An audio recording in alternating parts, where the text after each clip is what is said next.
y'all, it is Nikki and welcome back to the channel. I am finally reaching it, the romantic subplot in my epic fantasy project.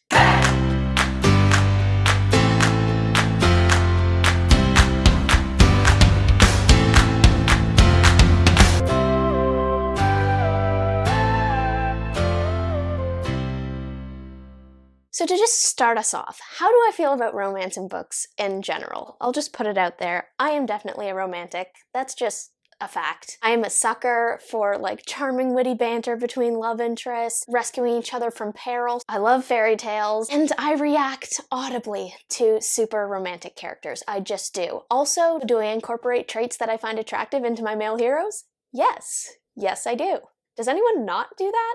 All that aside though, I do have a complicated relationship with romance in books because while sometimes I can really enjoy it in certain stories, in others I have a very low tolerance for it. Let's get this out of the way right off the bat. It has to be clean for me. I can handle some kissing, but if it goes beyond that, you've pretty much lost me.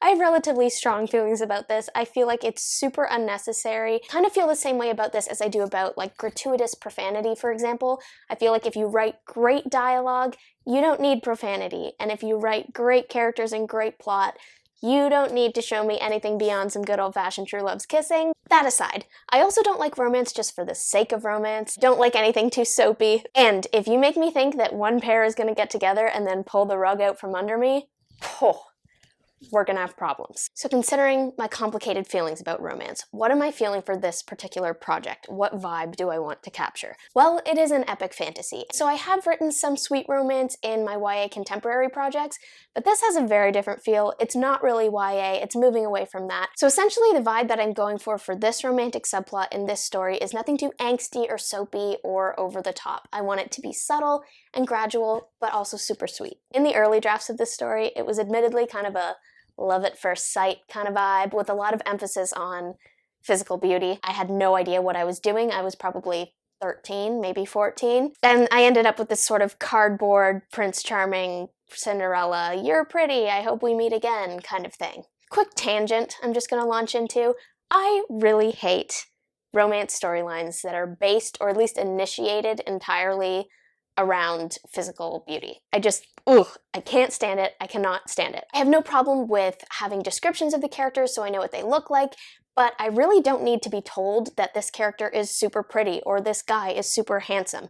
Don't beat me over the head with that. I will naturally assume that they are pretty and handsome. I want to believe that these characters are all attractive, and they all are in amazing ways, because I'm sure your characters are brilliantly crafted characters. That makes them awesome. You don't need to tell me again and again and again that they're also gorgeous. And I don't like the message that it sends when a romantic subplot only begins because he notices how pretty she is, or she notices how handsome he is. Even if they then go on to discover all kinds of great things about each other and love each other because of that, when the relationship begins just purely on the basis of physical attraction in a book, it just doesn't sit well with me. Especially in YA books when you have lots of teen readers who maybe are going to come away from the book feeling like the only people who ever find love are the people who are drop dead gorgeous. Just not true. End of tangent. In my middle drafts, I moved away from that, figured out pretty quickly that that did not work for me. And it was less about beauty, but it still felt a little bit one-sided in the sense that I stayed mostly in the POV of my female character. We'll call her Guinevere. Both of my characters really liked each other and there was chemistry clearly, but because I was mostly inside her head and barely ever in his when they interacted with each other, you kind of got the sense that she was super fascinated by him, but he was kind of like take it or leave it about her. Which is not true, but because I didn't establish how he felt, that's kind of how it played. And I mean, realistically, people don't always fall in love at the exact same time, but I didn't like the sense it created that she was thinking a lot about him, meanwhile he could just go off and move on with his life and only think about her occasionally when he had time. So I knew subconsciously going into the next drafts that I wanted to achieve something different. I wanted to find that middle ground between the angsty, all-consuming romance of YA, where they can't focus on the matters at hand, which by the way is a pet peeve of mine. When characters are facing world-shattering high stakes, but they're worried about hand-holding. Priorities, people. So I want my characters to maintain their focus on the most important things. Be able to prioritize. But at the same time, I want to establish a very clear sense of connection and a affection between them, even when they're separated, because they're basically going to be separated for the entirety of this trilogy. This will require patience. It's going to be a slow unravel. It cannot move at Mach 5. These characters really don't spend a lot of time together before they're separated. I need to remind myself that because of that, things don't need to be locked in before they part ways. In my first draft, I felt the need to establish that romance is happening before they separated, and that's how I ended up with that super stiff formal scene where he's basically Prince Charming going, "You're the fairest maiden I've ever met. I hope we meet again." Ugh, just felt tired. It's been done. No thanks. Also, since then, those characters have changed a ton. On Guinevere's end, she's still maintained the innocence that she has had throughout, but she's also a lot more capable than she ever was before. And I like that because she knows that she's capable in these ways. She's not a ninja or anything, but she knows she's not a weakling, and that comes with a certain amount of confidence that will color her interactions with my hero, who we'll call Arthur. Don't think too much about the names, they're just placeholders. On Arthur's end, he has lost basically all of the polish that he had in my initial conceptions of his character. He is rough around the edges, he is not so stiff, he's not so poised. He can be kind of snarky and say things on impulse that he immediately regrets, which makes for some interesting friction moments with Guinevere's rather sensitive character. I also realized something fairly recently that I just totally overlooked in past versions of his character, which is that he has almost no experience with girls. So that version of him that was all like polished and smooth talking, like some prince that had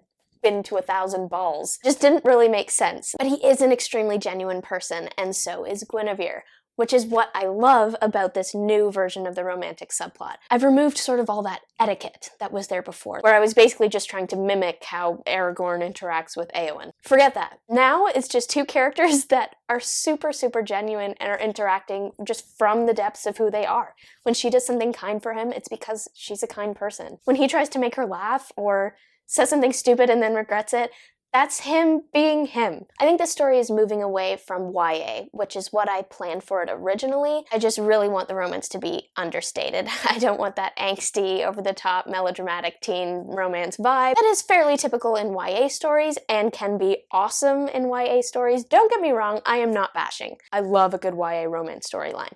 Marissa Meyer's Lunar Chronicles, Heartless, Rook, ugh. I told you, I'm a romantic, and sometimes I am in the mood for some teen twoo love. That's just not what I want for this story, and I feel like that kind of romance fits in some stories and just doesn't fit in others. So what I want for this relationship between Guinevere and Arthur is a supernatural and gradual transition from friendship to something more. Like, here we are, we've been through a lot, we clearly care deeply for each other, I think you're awesome, being with you brings me joy, and you know what, I think you're the person I want to ride the river with. Sweet, but subtle, and certainly not soapy. I really don't want it to reinforce the unrealistic expectations that young readers have from the super over-the-top romance they find in books and movies. I want it to focus on two people who love each other deeply and love God most of all, as he appears within the context of this story, committing to each other fully and meaning it when they say it, not because of just how beautiful or handsome they are, but because they have found the person that will make them better and will help them to be more Christ-like. And obviously, I want a healthy drizzle of adorable on top, and by drizzle I mean like lots of adorable. It's going to be adorable. I'm not a romance writer, this is not a romance story, but that is what I'm going for this particular minor subplot in the story. Wish me luck. Thank you guys for watching this video, I hope you enjoyed it, and if you have any advice for writing sort of more understated background romance subplots, I would love some. I've read a couple authors that I think do it really well, but I am always open to advice in that department. In the meantime, feel free to like and subscribe and comment with any other thoughts you might have, and do not forget to spend some time in the clouds today.